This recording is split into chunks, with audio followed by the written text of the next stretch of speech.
Well, guys, congratulations. We got our president back. And to celebrate, I'm going to smoke the other half because this is a long cigar. I had to cut it in half of a Bolivar.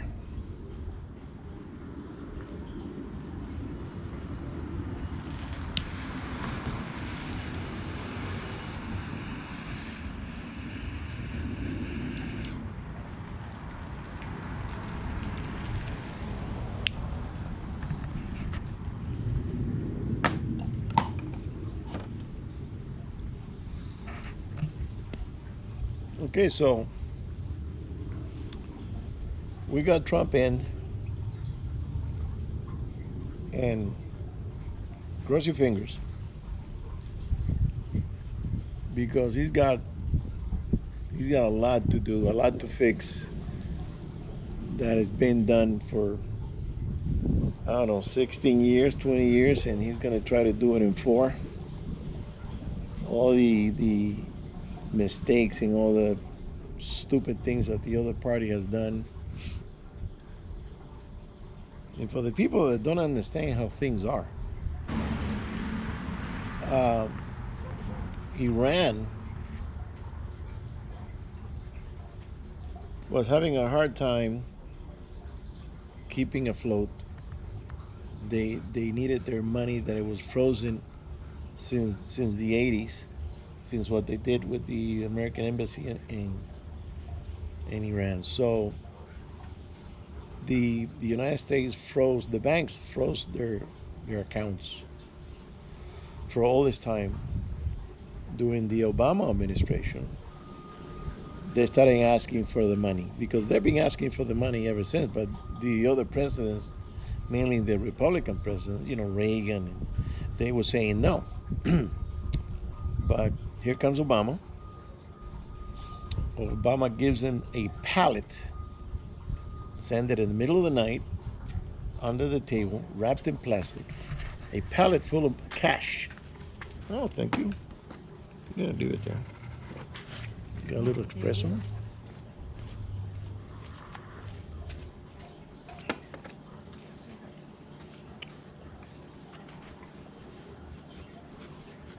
So now, bring it to today. Iran is funding all these proxies. The Hezbollah and the Houthis and Hamas and who knows who else. With the money that was released and given to them by Obama. Thank you very much. And people don't see the connection. Well, because of his fault, his stupidity, because he was declared like the worst president this country ever had. Before that honor, it belonged to Carter. It went to Obama. So you see how one thing leads to another? Don't feed the dragon because the dragon's going to bite you in the ass. That's exactly what's happening now. So then the United States kept insisting on pushing NATO to the Russian borders. The military-industrial complex was pushing and pushing for it because it's in their benefit, it's in their interest. They're going to make a lot of money selling weapons. So they started talking to Ukraine, the Democrats, to Ukraine about joining NATO. And they were talking to Latvia and Herzegovina, all these little countries. I think there were like 14 countries all told, that they wanted to bring NATO right to the Russian border. And what happened? Russia invaded Ukraine. Russia didn't want this war.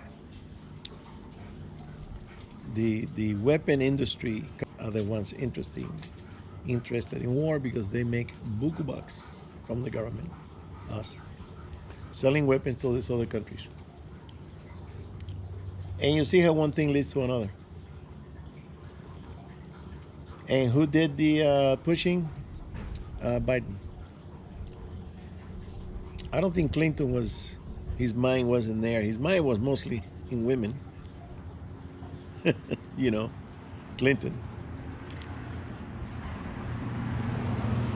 But every time a Democrat puts his foot in his mouth or up his butt, making big mistakes like that, we end up paying for it. So now uh, Trump has to reverse the damage. And it will be interesting to see how's he going to do it.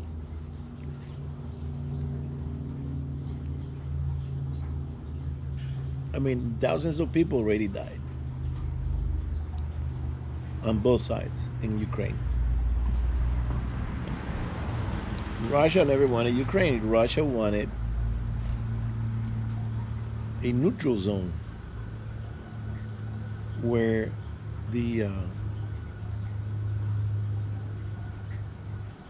where nobody was going to invade through there, because Ukraine turns out to be that it's the front door of Russia. I understand through history that Russia's been invaded 3 times through Ukraine. Napoleon did it. Napoleon took Crimea. Oh, Crimea, the Russians took Crimea, you know, Obama kept saying, oh, the line on the sand and this stuff. And Putin took Crimea without firing a shot because everybody in Crimea was Russian, mostly. So he didn't kill none of his people. And what did brave Obama did? Nothing. He put his tongue between his legs, like he always done. He didn't have the gonads to send the message, or to send a fleet, or to talk tough to Putin. No.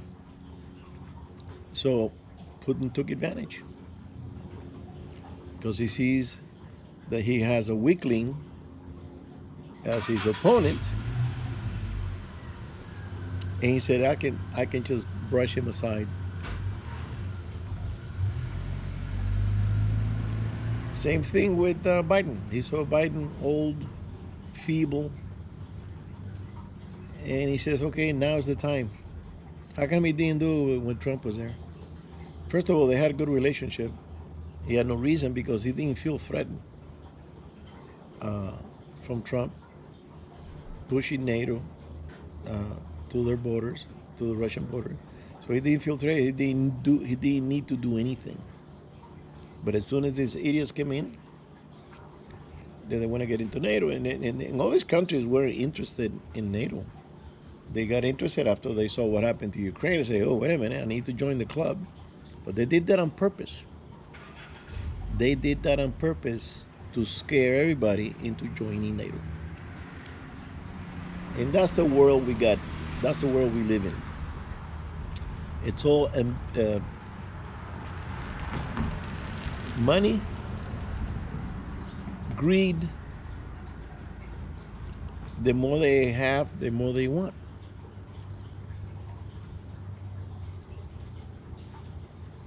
This the owner of BlackRock, I think it's called, and some other companies, that they own trillions of dollars. And I think he said that it will come a point where nobody will own anything, because it's going to be so expensive, and it's getting to be that way here in California. Nobody will own anything, and you'll be happy, because he'll own everything. But you'll be happy. Yeah. That sounds like socialism and communism, because they want it all. They want everything. The more they have, the more they want. And that's what's going on. Okay. Enough of the politics. Let me tell you what isn't going on over here. There's a lot of stuff going on. I went and bought a electric ratchet, to start working on the truck, because I think I can do the repair on the truck. I'm gonna take it. I'm gonna start taking. Well, tomorrow's gonna start raining.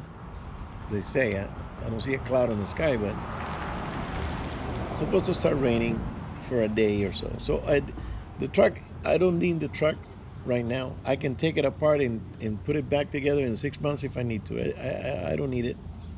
So I'm gonna take first. I'm gonna do the B12 spray and the valve and see if that loosens it up. And I'm going to try that treatment several times and run it. So I got to take the coils off. I have to take the valve cover off, get to the valve, which is number 4, take the rocker, pull the rod, spray in there, and possibly spray through the rod, make sure there's no crap in there. Clean it, put it back, put it on, tighten it. I also bought a torque wrench. So I can do it all, I think it's 22 pounds. So I can do it all semi-professionally. And with the coils hanging, I'm gonna run the engine and see the valves move. And see if that one, probably spray it when it's running and spray it, see if it loosens up. So also I went to the boat and got my oil pumps because I'm gonna pump I'm gonna pump 2 quarts out and put 2 quarts of ATF, transmission fluid, and see if that helps cleanse and let go of the valve.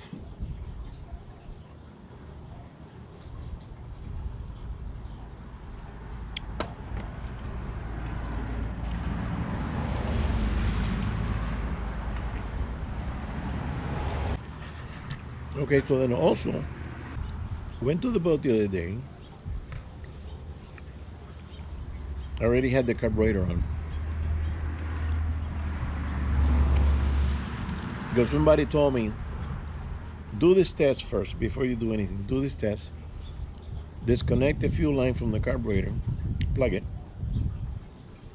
and just pour a little bit of gas and spray with carb start, engine start, and see what happens. The engine started. It's making a weird kind of noise, but I gotta get the engine going. And then it went puff and gave me a backfire. I did it again, gave me a backfire. And I said, well, the engine runs as long as I control the fuel. Let me put the fuel line back on. So I connected it, cranked the engine, flooded. I mean, it flooded, and I had it down to 2 pounds because I have my regulator. So I decided that carburetor is shot. I'm not gonna do nothing more to it. So then I went to the boat shop on the way back, and I said, hey, I want to buy a carburetor through you guys. Well, he wanted $861 for a carburetor. I'm saying, are you crazy? Oh no, it's a Mercury, and this is all I buy. I don't buy nothing else.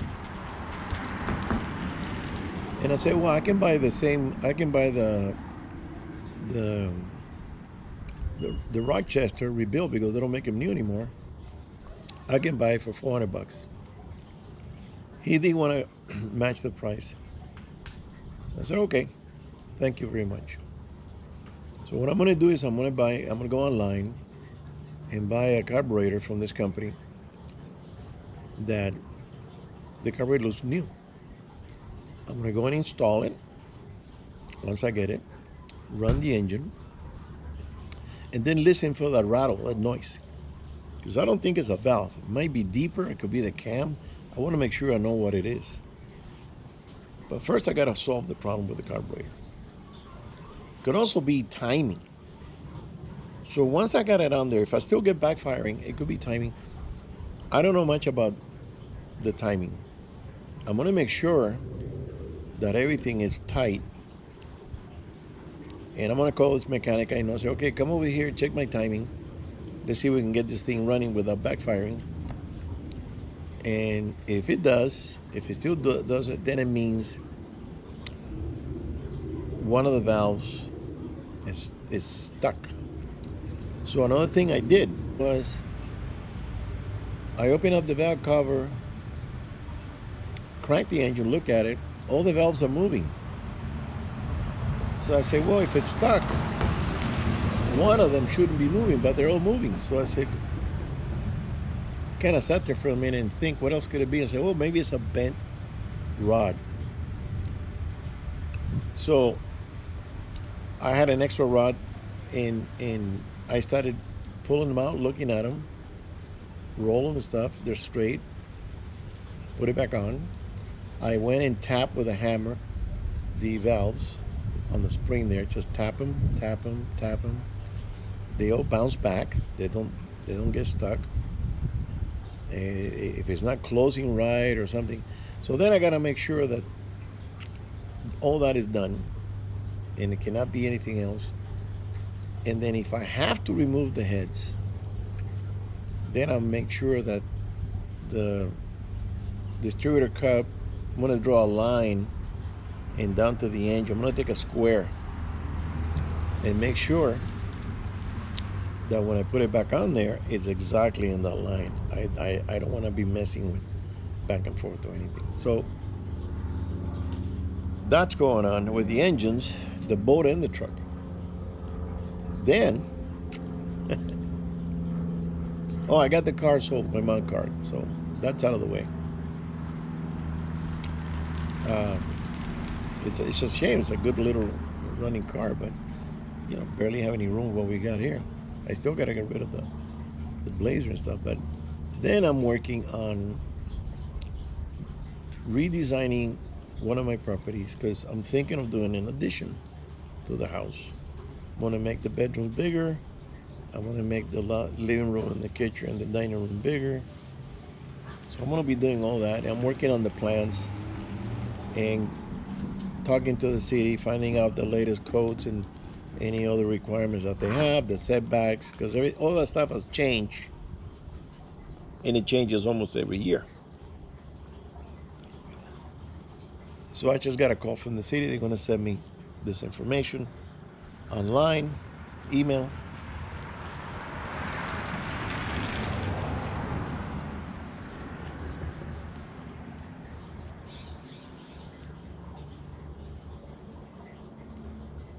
And then if I fix it up, it's going to come out nice.